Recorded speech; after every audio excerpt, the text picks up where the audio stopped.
Olá, pessoal, eu sou a professora Elisângela Souza, e o tema da nossa aula de hoje é relações de trabalho, sim, dentro do nosso curso, relações de trabalho, pessoal.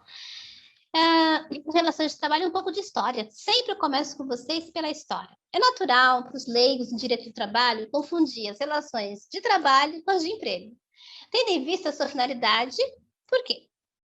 Cabe observar que, perante a legislação trabalhista, bem como a doutrina dominante desse ramo do direito, ambas as relações são completamente diferentes quanto ao vínculo empregatício, tá? A relação de trabalho é qualquer vínculo jurídico por meio da qual uma pessoa física executa obra ou presta serviços para outras pessoas, mediante o pagamento de um valor remuneratório, né? Um salário, tá? Em resumo, podemos afirmar que a relação de trabalho é gênero da qual a relação de emprego é uma espécie. Como bem ensina o mestre Saraiva, né, toda relação de emprego corresponde a uma relação de trabalho, mas dentro da relação de trabalho corresponde a uma relação de emprego. Nós vamos ver daqui a pouquinho quais são as principais espécies das relações de trabalho. Mas, como sempre, eu gosto de contar para vocês história, porque a história marca, a história registra, né? Lembra de novo, a história faz com que a gente pense em que situação que nós estamos hoje, como é que estão nossas relações de trabalho hoje, com as conquistas, com as derrotas, com o dia a dia. Bora pro vídeo, então? Bora pro vídeo!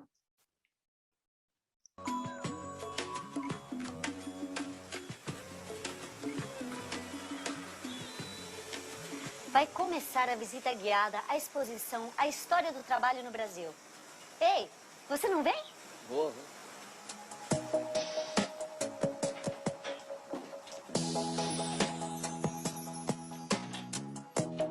Essa exposição é sobre a história do trabalho no Brasil, que começa muito antes da chegada dos portugueses por aqui, por volta de 1500. Os índios foram os primeiros trabalhadores do Brasil. Os nativos viviam da caça, da pesca e da agricultura. Na tribo, as mulheres eram responsáveis pela comida, pelas crianças, pela colheita e pelo plantio. Já os homens ficavam encarregados pelo trabalho mais pesado, como a caça, a pesca, a guerra e a derrubada das árvores. A vida tranquila que os índios levavam foi interrompida com a chegada dos portugueses. Para conquistar a nova terra, os invasores dizimavam tribos inteiras. Os portugueses não se fixaram imediatamente por aqui. Na verdade, eles estavam interessados na extração do pau-brasil. Isso durou 30 anos. Em 1530, o rei de Portugal, Dom João III, mandou organizar a primeira expedição para colonizar o Brasil e iniciar o cultivo de cana-de-açúcar. Uma mercadoria que valia muito dinheiro.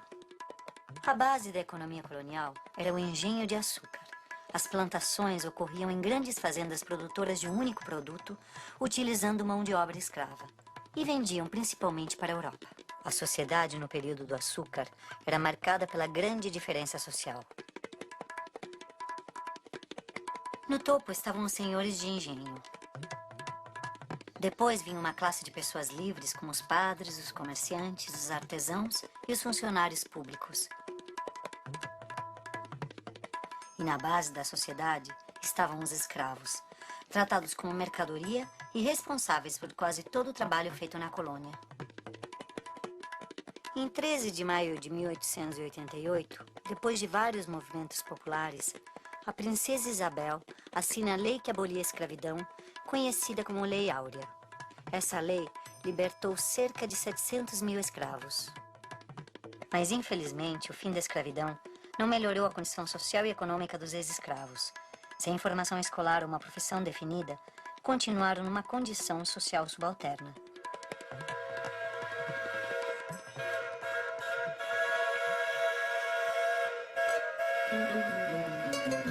Foi esse trem que trouxe os imigrantes do Porto de Santos para São Paulo.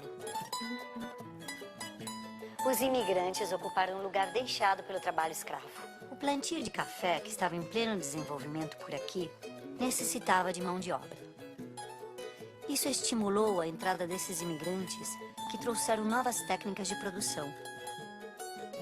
E foi a primeira mão de obra assalariada no Brasil, criando assim um mercado consumidor indispensável ao desenvolvimento industrial. No início de 1900, as jornadas de 14 ou 16 horas diárias eram comuns, assim como a exploração da força de trabalho de mulheres e crianças. É ruim, hein? Pois é, o salário era muito baixo e, como forma de castigo, os patrões podiam reduzir ainda mais o pagamento do trabalhador. Todos eram explorados sem qualquer direito ou proteção legal. Sem nenhum direito garantido, os trabalhadores começaram a se organizar. E em 1858, os tipógrafos do Rio de Janeiro realizaram a primeira greve. A industrialização significou que nas cidades os empregadores passaram a reunir no mesmo espaço físico centenas ou milhares de trabalhadores. Essa reunião dos trabalhadores no mesmo espaço físico começou a mostrar para esses trabalhadores que eles tinham condições de trabalho semelhantes.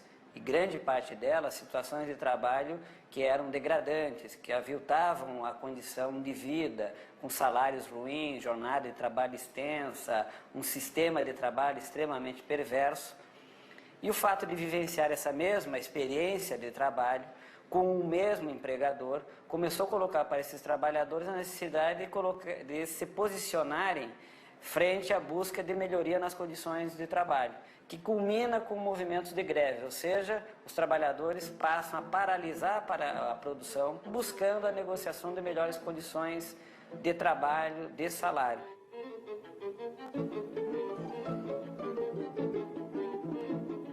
No começo do século XX, a cidade de São Paulo despertava para sua vocação de grande centro industrial, atraindo gente da zona rural.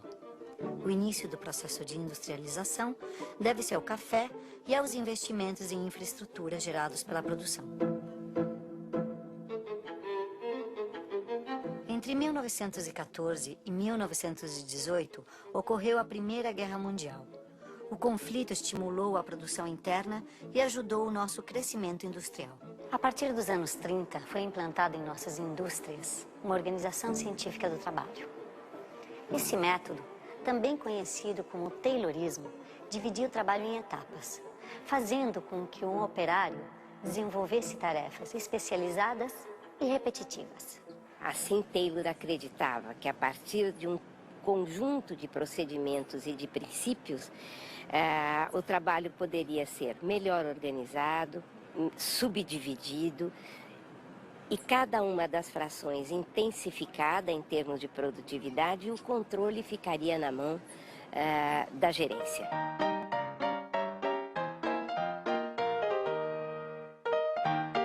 Também havia um controle rígido sobre o tempo gasto em cada tarefa para que ela fosse executada o mais rápido possível, sem levar em conta o esforço exigido. O trabalhador que produzisse mais, em menos tempo, receberia prêmios e incentivos.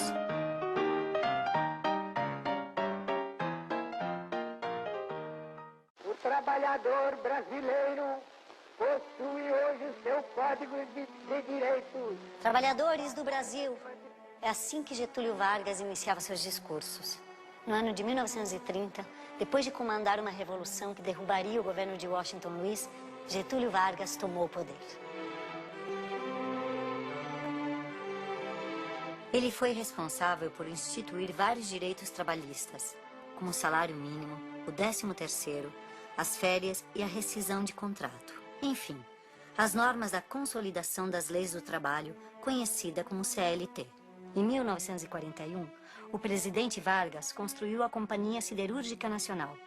Construída para fornecer aço durante a Segunda Guerra Mundial, a CSN é hoje em dia a maior siderúrgica da América Latina e uma das maiores do mundo.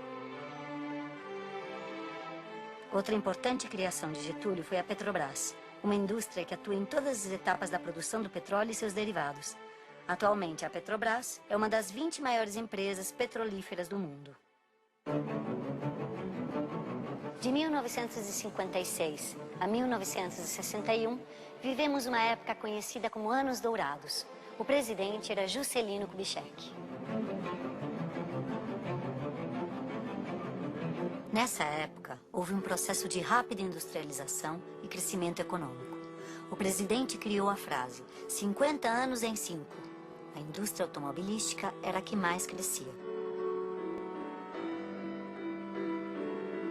Juscelino também foi responsável pela construção da nova capital federal, Brasília. Para suprir a mão de obra necessária em indústria, a cidade de São Paulo começa a receber migrações nordestinas.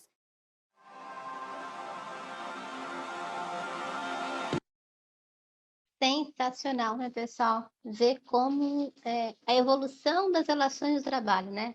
Entra presidente, sai presidente, como a gente percebe o quanto a gente está feliz hoje, né? Enquanto a gente está evoluindo, né? Crescendo, lembrando sempre da Revolução Industrial, lembrando sempre das revoluções, e na era que nós estamos agora novamente falando sobre a Revolução Digital, certo? Eu gosto sempre de começar com essa história, primeiro para a gente sintetizar, para a gente se localizar do que a gente está falando, das conquistas que vieram depois, né? E o porquê que as relações de trabalho elas tiveram mexemos tanto, né, na Constituição, assim, nos direitos do trabalhador, também nos deveres. Então, agora vamos partir para a gente falar sobre a primeira relação de trabalho, que é a relação de trabalho eventual. A relação de trabalho eventual, gente, também conhecida como trabalho ocasional ou temporário, é aquela que exige em caráter absolutamente temporário, ou seja, tem um começo, um meio e um fim mesmo. Ele pode ser esporádico ou transitório, cujo exercício não se integra à finalidade da empresa. No trabalho eventual, não há qualquer espécie de continuidade na prestação de serviço, sendo realizado em caráter precário, ou seja, o trabalhador realiza suas atividades não com habitualidade e profissionalismo, mas sim fazendo bico. Por exemplo, hoje ele trabalha como pintor, amanhã como encanador, em outros locais, né? Depois como ajudante de pedreiro, em outro dia como segurança de boteco, bares, enfim. Ele não tem um vínculo ali, né? Ele não trabalha ali com não tem vínculo nenhum, ok? É um bico mesmo, gente, né?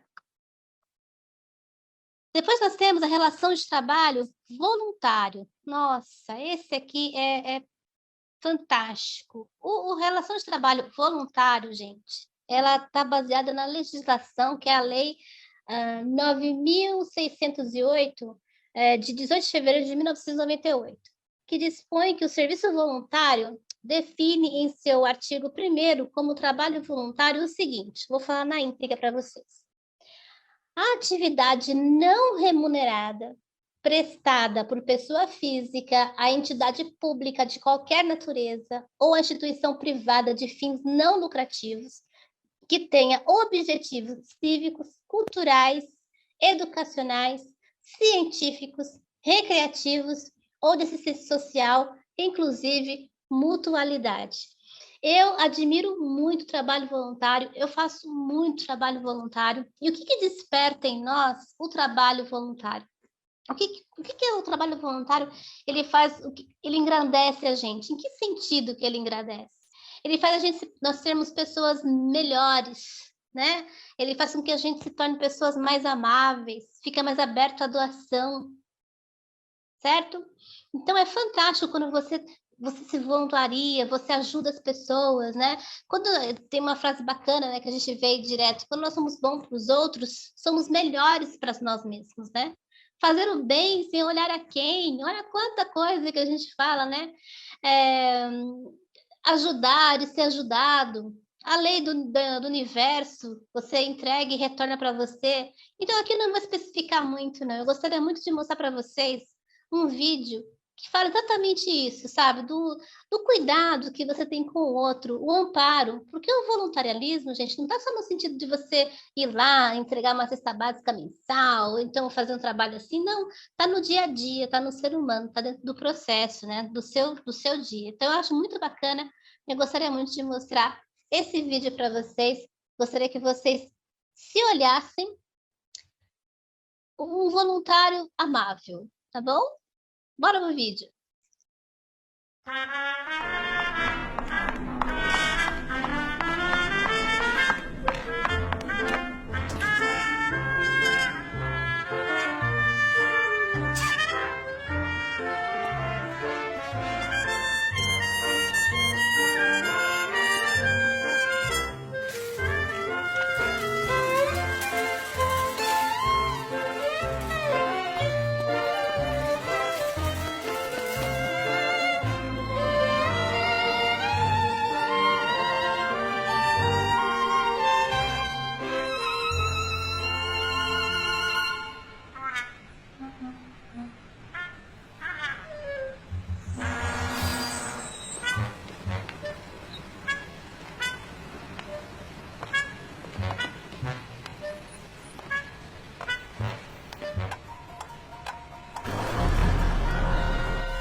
Fantástico, né? Esse vídeo, eu acho que é muito legal. Faz a gente refletir, para a gente entender que é só tirar a mão do bolso, né? Tá vendo, gente? Quando a gente fala do trabalho voluntário, não é só você tirar o dinheiro do bolso, mas sim tirar a mão do bolso. Dar a mão para quem precisa, né? Para quem está precisando de uma visita, de uma conversa, às vezes só um bate-papo você já ajuda a pessoa. Então, relação de trabalho voluntário é isso. É você se doar, é você ser um pouquinho mais humano, né? E as empresas, elas veem nós que somos trabalhadores, né? As empresas também que têm um trabalho bem bacana voltado para isso. Sensacional, eu me emociono toda vez que eu vejo esse vídeo porque é fantástico, tá ok? Vamos lá, então, vamos entender um pouquinho sobre a relação de trabalho avulso, né? Então, nós podemos definir como trabalhador avulso é aquele que presta serviço a várias empresas, vários amadores, né? E que executa serviços de curta duração, com a intermediação de uma entidade de classe, que faz o seu pagamento sob a forma de rateio. A relação de trabalho avulso é disciplinada pela Lei 8.630, de 25 de fevereiro de 1993, que dispõe sobre a Lei dos Portos, na qual 3 agentes são os principais envolvidos. O órgão gestor da mão de obra, que é o OGMO, o poder portuário, que é o representante do armador do porto, e o trabalhador portuário avulso, que são quem? Os estivadores, os conferentes, os vigias, os arrumadores, os trabalhadores de bloco, entre outros, tá? Na relação trabalho avulso, não existe vínculo permanente entre o trabalhador avulso e o tomador de serviço. Apenas uma relação de trabalho autônoma na qual a OGMO ela atua na escalação dos avulsos devidamente registrados e treinados na carga e descarga dos navios desembarcados. Ok? Esse acho que ficou mais tranquilo de a gente entender. E vamos entender um pouco mais sobre isso? Bora pro vídeo!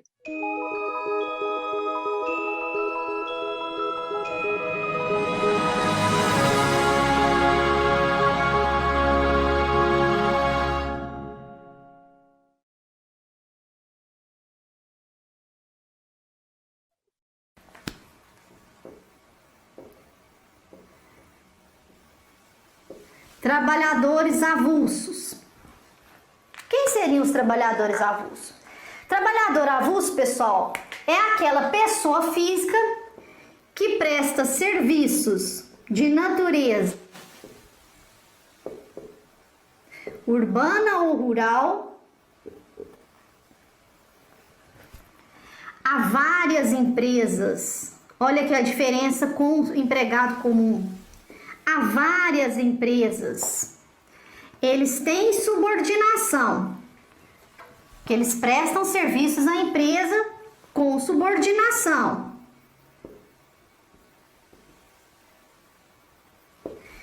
Mas eles não têm vínculo empregatício. Por que não tem vínculo? Porque a natureza do serviço é eventual, pessoal. É eventual. O empregado, o serviço dele é prestado de maneira habitual, não eventual. O trabalhador avulso presta serviços de natureza urbano-rural a várias empresas de forma eventual.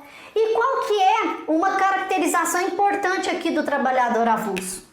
Ele conta com a intermediação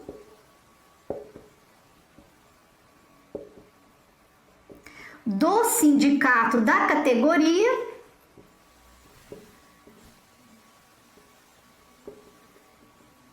mas eles não precisam ser sindicalizados, pessoal. Eles contam com a intermediação para arrumar esse serviço a várias empresas, eles contam com a intermediação do sindicato da categoria ou também a intermediação do órgão gestor de mão de obra, né? No caso de atividades portuárias. Então, esses são os considerados trabalhadores avulsos pela legislação previdenciária. Eu quis trazer para vocês, não sei se vocês perceberam ali, que é o concurso. Eu trouxe essa chamadinha rápida aqui desse vídeo exatamente para você que vai prestar concurso. Quem vai fazer concurso dentro da área do direito previdenciário, fica ligado que são perguntas que vão ser feitas na avaliação, tá? Na prova para você passar, tá? Agora vamos falar de relação de trabalho autônomo. Sim, na relação de trabalho autônomo não há dependência ou subordinação jurídica entre o prestador de serviços e seu respectivo tomador. Aquele prestador, que é o trabalhador autônomo, ele exerce habitualmente por conta própria uma atividade profissional remunerada ou uma obra contratada a uma ou mais pessoas, de forma autônoma, com profissionalidade e habitualidade, atuando por conta própria, assumindo todo o risco da atividade executada. Por exemplo, quais são uma dessas funções que a gente pode dar como exemplo? O eletricista profissional, que ele responde tecnicamente pelo serviço prestado, bem como o advogado autônomo, o professor autônomo, o médico autônomo, entre tantos outros profissionais que prestam esse serviço. Ok? Tá fácil, né? E o estágio, gente? Vamos mudar aqui. E a relação de trabalho de estágio? Então, vamos lá. O estágio, ele está regulado atualmente pela Lei 11.788, de 25 de setembro de 2008, que dispõe sobre o estágio de estudantes. Este mesmo diploma legal define em seu artigo 1º como estágio, na íntegra, gente, lá o artigo 1º, tá? O ato educativo escolar supervisionado, desenvolvido no ambiente de trabalho, que visa a preparação para o trabalho produtivo de educandos que estejam frequentando o ensino regular em instituições de educação superior, de educação profissional, de ensino médio, da educação especial e dos anos finais do ensino fundamental na modalidade profissional da educação de jovens e adultos. Opa! Legal, né? Cabe destacar que o estágio ele não é um emprego, é uma relação de profissionalização com objetivo social e troca de interesse entre as partes. A empresa, o estudante, a escola e o Brasil, eles ganham com essa mão de obra estudantil. Afinal de contas, você consegue desenvolver as pessoas, desenvolver já os alunos, né, para o mercado de trabalho. Ainda de acordo com o artigo 3º desta lei, o estágio, tanto obrigatório quanto não obrigatório, não gera vínculo de emprego do estagiário com a empresa contratante, tá? E tem alguns requisitos para isso, né? Tem que observar alguns requisitos, que é o primeiro: matrícula e frequência regular do educando em curso de educação superior, de educação profissional, de ensino médio, de educação especial e nos anos finais do ensino fundamental, na modalidade profissional de educação de jovens e adultos, e atestados pela instituição de ensino. Segundo, celebração de termo de compromisso entre o educando, a parte concedente do estágio e a instituição de ensino. Terceiro, compatibilidade entre as atividades envolvidas no estágio e aquelas previstas no termo de compromisso. Tá? Vale aí ressaltar uma observação. O descumprimento de qualquer um desses itens ou de qualquer obrigação contida no termo de compromisso entre a escola e o tomador de serviço caracteriza vínculo de emprego do educando com a parte concedente, que é a empresa, do estágio, para todos os fins da legislação trabalhista e previdenciária, tá? O estágio, como ato educativo escolar, gente, supervisionado, deve ter acompanhamento efetivo pelo professor orientador da instituição de ensino e por supervisor da parte concedente, ok? Eu trouxe um vídeo bem bacana, acredito que eu tenho aqui, sim, um vídeo, para que a gente possa sintetizar mais sobre essa modalidade, essa relação de trabalhos que é com o estagiário. Olá, esse é o canal Carreira e Mercado da Companhia de Estágios. Eu sou a Greta Munhoz. Eu sou o Rafael Pinheiro. E hoje nós vamos falar sobre a Lei de Estágio. O assunto estágio é bastante interessante, tanto para o lado concedente, que são as empresas, quanto para o lado dos estudantes, que muitas vezes não sabem nem dos seus direitos e nem dos seus deveres. Eu tenho elencado aqui algumas perguntas que são bastante frequentes e feitas tanto para o lado das empresas quanto dos estudantes. Por exemplo, Rafael, existe um número limitado de contratações que uma empresa possa fazer colocando estagiários? Sim, Greta, existe um número limitado se essa contratação for de estudantes de ensino médio. Ok. A lei ela não se aplica para estudantes de cursos de graduação, ou seja, os universitários, e também cursos técnicos. Ok. É importante que a empresa, então, ao contratar um estagiário de ensino médio, fique atenta a essa questão da lei, porque a contratação de ensino médio ela é atrelada a um percentual do número de funcionários que ela tem hoje. Muito bem. E de benefícios? Por exemplo, quais são os benefícios que são obrigatórios as empresas fornecerem aos estagiários pela lei? Muito bem. Os benefícios garantidos para o estagiário hoje, primeiro, Bolsa Auxílio, Auxílio Transporte, e aí eu vou abrir um parênteses em Auxílio Transporte, porque o Auxílio Transporte ele não necessariamente precisa ser o Vale Transporte.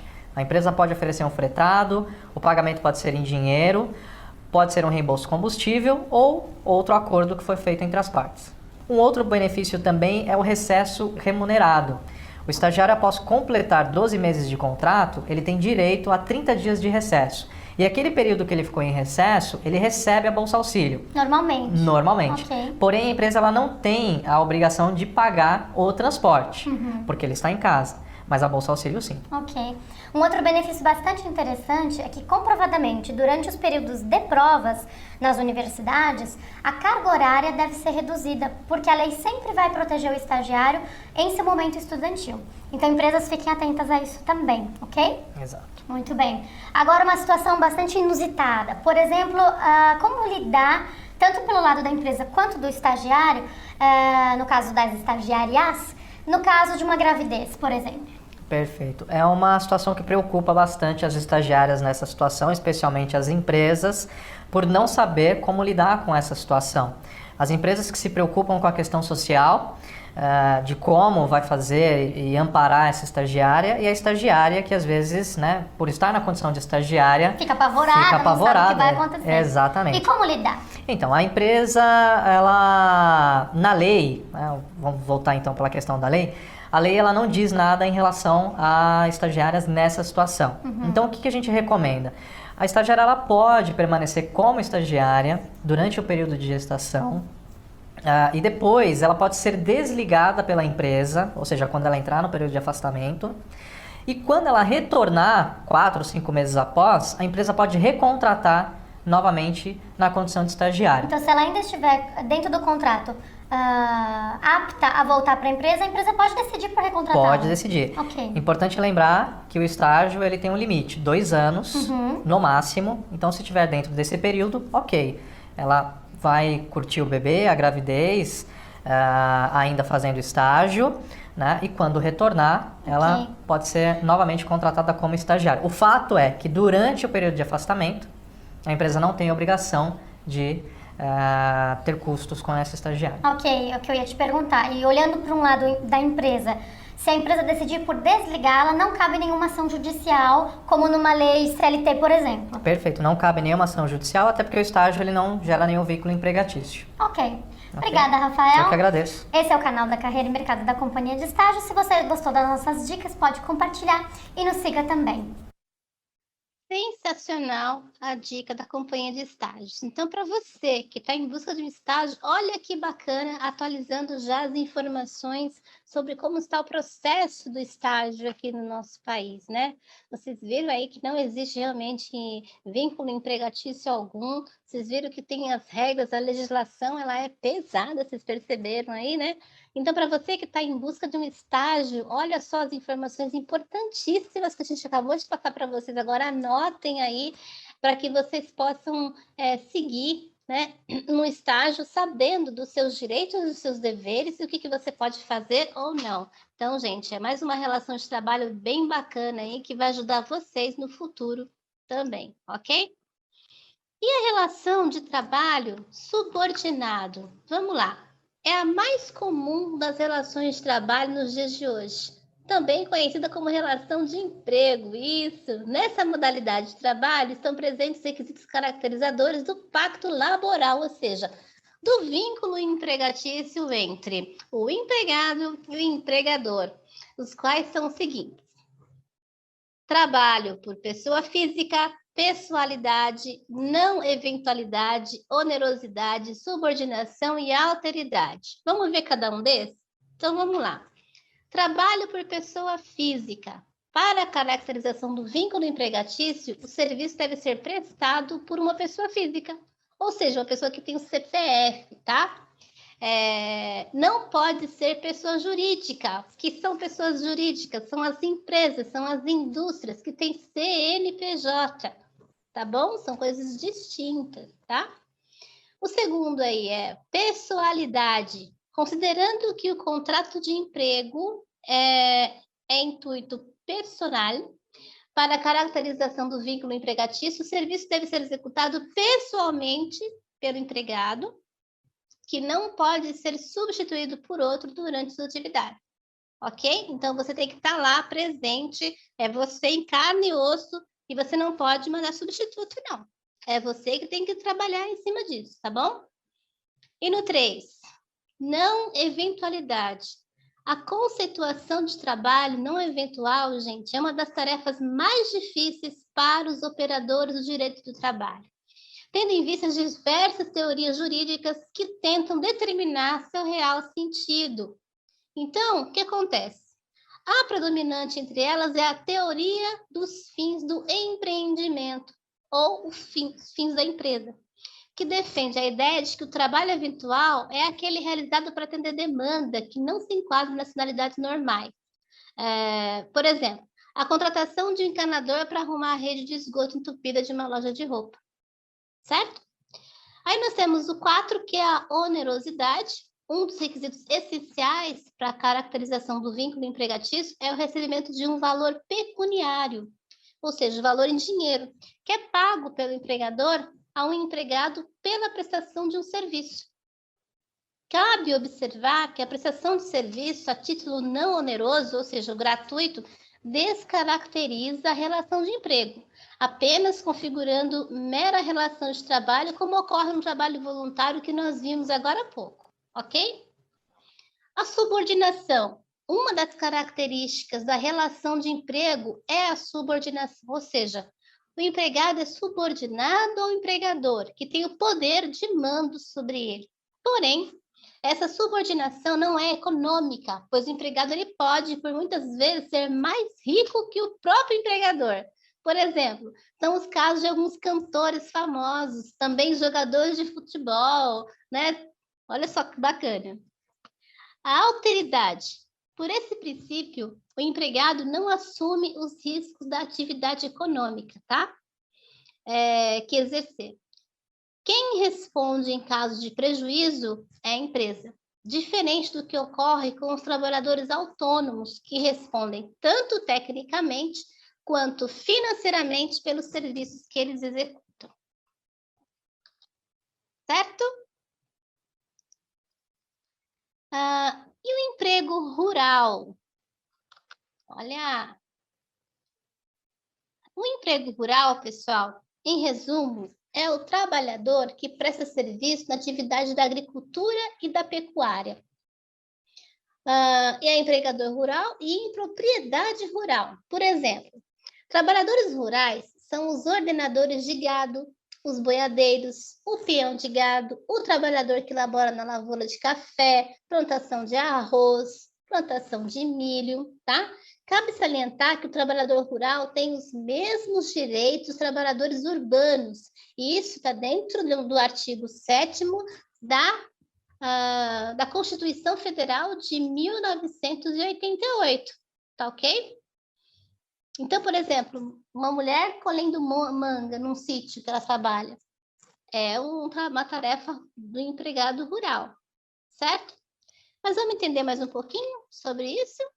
Vamos ver se a gente temos. E bora para o vídeo, vamos entender um pouquinho mais sobre esse trabalho, que é um trabalho que alimenta o país, né? O agronegócio está em alta. O agronegócio está cheio de profissionais competentes dos mais diversos níveis e áreas procurando novos desafios.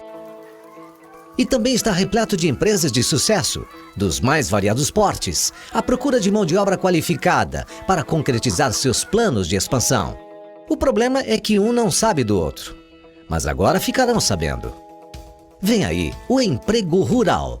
O primeiro portal do Brasil especializado em carreiras do agro, idealizado com o propósito de potencializar a empregabilidade dos trabalhadores do setor com todos os tipos de capacitação e aproximá-los das áreas de recursos humanos de fazendas, agroindústrias, cooperativas, empresas comerciais e pequenas propriedades, gerando benefícios nas duas pontas. Com uma visão abrangente sobre todos os elos da cadeia produtiva do agro, o Emprego Rural é também um grande centro de aprendizado, oferecendo, através dos mais modernos mecanismos de ensino à distância, uma ampla gama de cursos online de aprimoramento técnico para as mais diferentes funções, além de aulas e palestras de treinamento comportamental e curricular.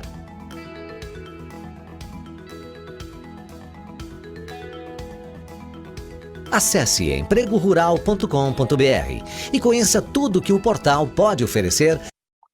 Só, não estou fazendo propaganda do emprego rural, não, mas é que o vídeo era tão interessante, porque às vezes a gente não consegue entender isso, como é que se chega, né, para ter um emprego lá, para ter um trabalho rural, como é que se trabalha, como é que chega a alface na sua casa, como é que chega o frango na sua casa.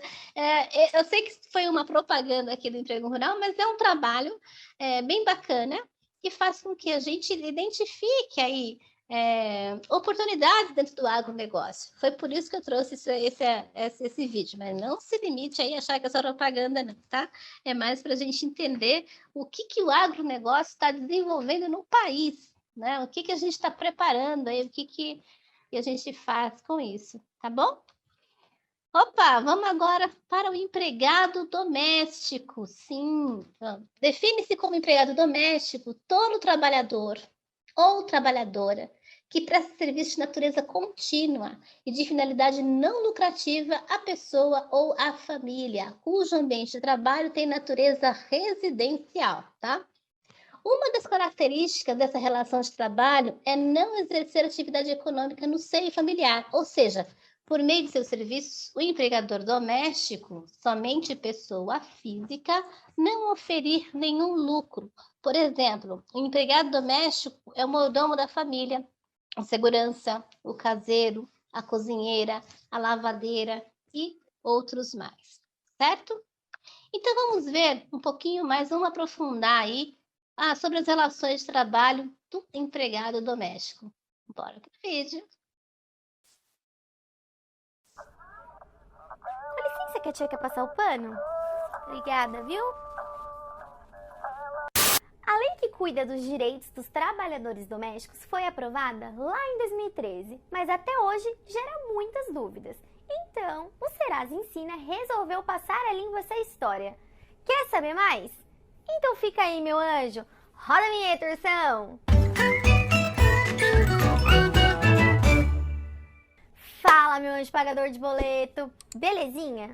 Gente, é o seguinte, depois de muita luta, em 2013 foi aprovada a chamada PEC das domésticas, o que trouxe diversos benefícios a esses trabalhadores, assim como outros trabalhadores já tinham com carteira assinada. Mas apesar aí dessa regulamentação, tem muita gente que trabalha de forma irregular por conta da falta de informação. E foi para ajudar você, patrões e empregados, sobre seus direitos e deveres que a gente fez esse vídeo. Tá com dúvida? Então acompanha aqui.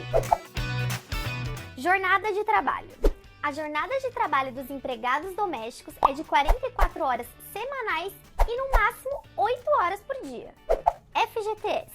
O depósito do FGTS passou a ser obrigatório para os empregados domésticos. Para isso, o patrão tem que emitir todo mês o DAI e recolher equivalente a 8% da remuneração. Lembrando que esse saldo não deve ser descontado do salário do empregado. Auxílio creche. O empregado doméstico tem direito ao auxílio creche ou pré-escola.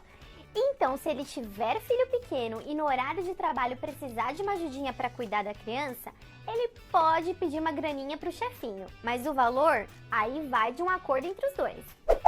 Hora extra e adicional noturno. Diferentes de outros trabalhadores CLT, não tem nenhuma lei que limita hora extra para empregados domésticos, mas todas que ele fizer, o patrão deve pagar. O cálculo é simples. Pega o salário, divide por 220 e soma mais 50%. O resultado é o valor que você deve pagar de cada hora extra. Mas ó, fica calmo, não precisa correr aí com lápis e papel não, porque tá aqui na descrição, bem simplesinho para você, meu anjo. Já o adicional noturno é considerado quando a atividade é exercida das 10 da noite às 5 da manhã. Agora, se o empregado dormir no local de trabalho e estiver descansando nesse período, não contabiliza. Outros direitos. Os demais direitos dos trabalhadores domésticos são os mesmos que outros trabalhadores de CLT. Seguro por acidente de trabalho, indenização por demissão sem justa causa, férias remuneradas, 13º salário, vale transporte, intervalo para refeição de no mínimo 1 hora e máximo 2, e direito de folga em feriados civis ou religiosos. Contrato de trabalho. Para regularizar a situação do empregado doméstico, a primeira coisa que o patrão tem que fazer é o contrato de trabalho. No contrato, deve conter os dados pessoais do empregado e do empregador, com o número da carteira de trabalho. E outros dados também, como função, data da admissão, salário, carga horária e local de trabalho. E ó, benefícios como vale transporte e hora extra também devem constar nesse contrato. Cadastros no e-social. Contrato feito. É importante o patrão se cadastrar no e-social e guardar o código, porque toda vez que ele acessar, ele vai precisar desse número. Agora, o patrão precisa cadastrar todos os dados do trabalhador para poder gerar a guia do recolhimento do Simples Doméstico. O DAI, o que eu falei agora há pouco. Por essa guia, além do depósito do FGTS, devem ser recolhidos o FGTS da reserva indenizatória da perda de emprego, o seguro contra acidentes de trabalho, o INSS devido pelo patrão, o INSS devido pelo trabalhador e o imposto de renda à pessoa física se o trabalhador receber o salário acima do limite da isenção. Carteira de trabalho assinada. E por último, e não menos importante, o patrão deve preencher a carteira, assinar e devolver para o empregado em até 48 horas.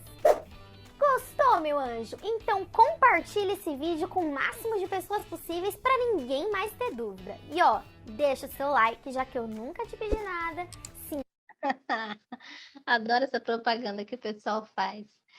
Viu a importância, então, gente, também dessa relação do empregado doméstico? A gente vê muito hoje no mercado, não sei vocês, mas a gente vê muito aqui no mercado, já homens trabalhando como empregado doméstico, né? Não é mais uma atribuição feminina, viu, gente?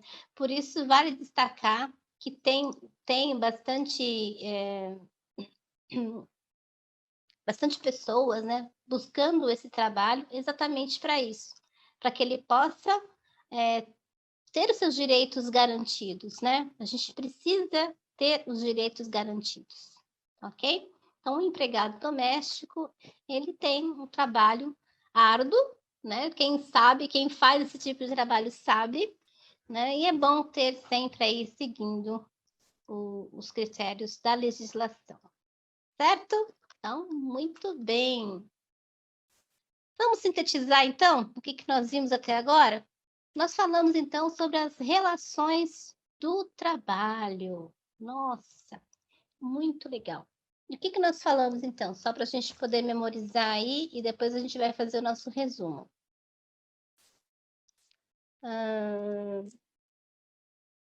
Nós falamos sobre a relação de trabalho eventual, trabalho voluntário, trabalho avulso, né?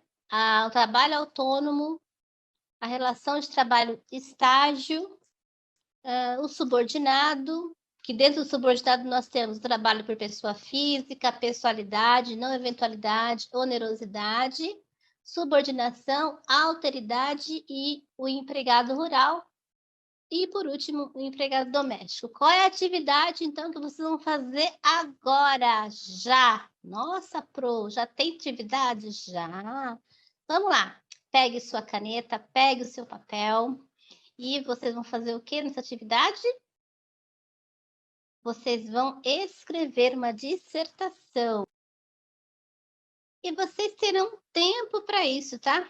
5 minutinhos para sintetizar, eu acho que é o suficiente para vocês. Vão marcar no relógio? Vamos sim.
Menos de 2 minutos.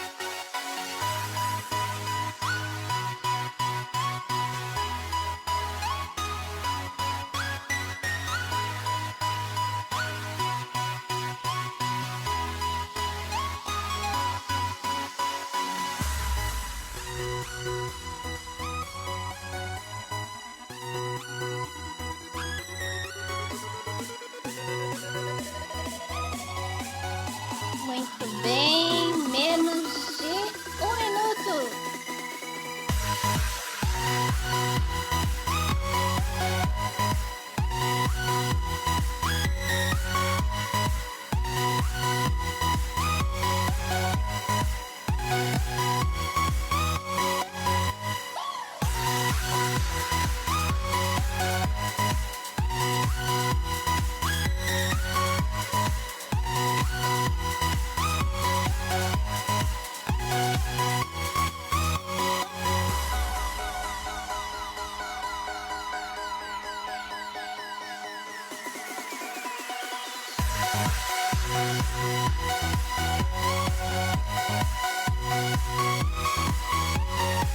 Contagem regressiva, pessoal.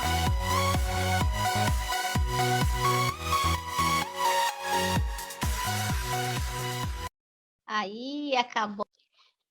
E eu pedi para vocês realmente escreverem aí, né, sintetizar um pouquinho o exercício, primeiro para a gente gravar, né, quais são as modalidades das relações de trabalho, e dizer para vocês uma coisa bem bacana, que dá para você desenvolver com tudo isso, com a escolha da relação de trabalho que vocês têm, vocês podem desenvolver dentro de vocês o empreendedorismo, o ser empreendedor, entendeu?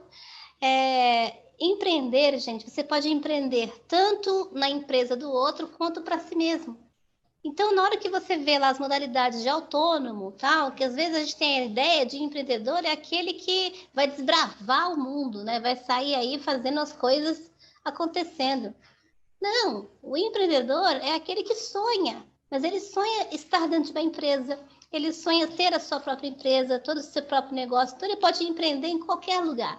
Ele pode empreender para si ou pode empreender para o outro, ok? O que leva a gente a ter o nosso próprio negócio? Nossa vontade, né? As pessoas, gente, nascem empreendedoras? É a pergunta que a pessoa faz. Eu acredito que sim, né? A gente às vezes vê aquela criança já determinada no que ela vai fazer, no que ela precisa entender, no que ela quer para a vida dela, e você às vezes fala assim, poxa, essa criança aí já sabe o que é ser quando crescer? É a primeira pergunta que fazem para a gente, né? Então, dentro do conceito de empreendedorismo, o que leva a gente? Primeiro, a imaginar, entendeu? Imaginar o local que você quer ficar. Eu já dei um exemplo de uma vizinha, uma amiga minha, que a vontade dela, o sonho dela era trabalhar no SBT. Então, a vontade dela é estar lá, tal. Ela imaginou e ela empreende lá dentro, empreendeu, né? Lá dentro já está numa outra emissora, mas está empreendendo naquilo que gosta, naquilo que faz. Então, o empreendedor, você não precisa só pensar, eu tenho que ter um CNPJ e vou ser empreendedor. Não, eu posso entrar numa dessa modalidade. Eu posso ser um estagiário, igual vocês aqui no processo que vocês estão de estágio, em busca do estágio, eu quero empreender naquela empresa. Né? O que você faz? Você sonha junto com a empresa. Então, você tem o quê? Determinação. Então, o empreendedor é aquela pessoa que tem que ter foco e tem que ter determinação. É aonde você quer chegar. Mas olha o que é legal no empreendedor, que a hora que ele alcança aquele sonho, ele já tem outro na frente. Entendeu? Quando você chega naquele sonho, você já tem que almejar outro, trabalhar outras metas, né? E traçar outras metas para alcançar outros objetivos. A autoavaliação, você tem que se olhar, ver se você está no caminho certo, se é isso mesmo que você quer fazer. Você tem que mudar a estratégia no meio do caminho. Quando eu faço uma autoavaliação, eu consigo identificar quais são os meus pontos fracos e quais são os meus pontos fortes. tá? Outra coisa importante também no empreendedor é a habilidade de se organizar. A organização é tudo, gente. Então, se organiza. Pensa bem, eu quero fazer um estágio, eu quero já entrar numa empresa como CLT, eu quero manter a minha... Eu tenho, por exemplo, uma sucessão. Meu pai é advogado, já tem um escritório, eu vou trabalhar lá, vou empreender no escritório do meu pai. Então, você tem que saber tudo isso e organizar. E quinto item aqui, que não é o menos importante, mas você tem que ter a habilidade de liderar pessoas. Então, o empreendedor tem que ter essa habilidade, tem que ter a habilidade de saber que o outro vai ser o seu liderando, tá? Eu falei a última, não é a última, não. A última é a habilidade de conhecer tecnicamente etapas e processos. Isso é importantíssimo, você saber disso. E eu, estudando, como vocês estão aqui hoje, vocês estão conseguindo entender quais as etapas de cada processo, de cada uma das relações de trabalho, seja ela CLT, quando eu trouxe para vocês o agronegócio, às vezes desperta em vocês. Tem uma amiga que queria ser bióloga, até hoje não conseguiu fazer aquilo que realmente queria, né? Foi para outros caminhos. Às vezes a gente sonha uma coisa e vai para outros caminhos. Mas eu gostaria de deixar uma frase aqui, isso é a frase do Sebrae, que eu acho bacana, que é assim: ser empreendedor significa ser um realizador que produz novas ideias através da congruência entre criatividade e imaginação. Então, gente, isso é fantástico. Esse é um conceito bem bacana para você definir o que é o empreendedor. Então, sonhem bastante, mas igual eu falei para vocês, sonhem alto, porque sonhar pouco ou sonhar pequeno dá o mesmo trabalho, tá? Então, não esqueçam aí da atividade de vocês que vocês fizeram e coloca foco na meta de vocês, tá bom? E como sempre, chegando... todo mundo... já acabou, já acabou. E a gente sempre termina nossa reunião, nossa aula com uma frase. Hoje eu escolhi a frase de Samuel Hunter. Sim, então vamos lá. O verdadeiro trabalho nunca termina. Haverá sempre posto de trabalho para o trabalhador incansável na senda do bem. Ai, que bacana, gente, tá vendo? Olha, gratidão a todos. Eu sou a professora Elisângela Souza. E, pessoal, este foi o conteúdo deste vídeo e até a próxima. Ok? Tchau, pessoal!